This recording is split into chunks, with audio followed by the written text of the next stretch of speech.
বৈশ্বিক সেমিকন্ডাক্টর বাজার চলমান শতকের সবচেয়ে সম্ভাবনাময় শিল্প। 2030 সালে এর বাজার হতে পারে লাখ কোটি ডলার। বাংলাদেশও বিকাশমান এই শিল্পে ক্ষুদ্র পরিসরে যুক্ত হচ্ছে।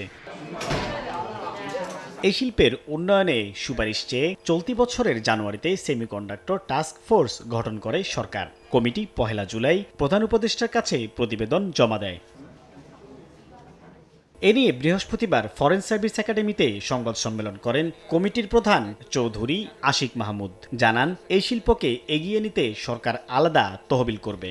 প্রথমটা হচ্ছে স্কিল ডেভেলপমেন্ট।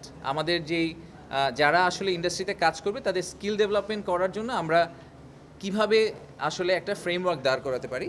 দ্বিতীয়টা হচ্ছে business environment and policy support. সরকার থেকে আসলে কি পলিসিগত চেঞ্জ করা লাগবে বা ইনফ্রাস্ট্রাকচারাল সাপোর্ট দেওয়া লাগবে, যাতে ইন্ডাস্ট্রিতে যদি কোনো জায়গায় ফান্ডিং শর্টেজ থাকে ফর এক্সাম্পল, সেই জায়গাগুলোতে সরকার কিভাবে ইন্টারভিন করতে পারেন।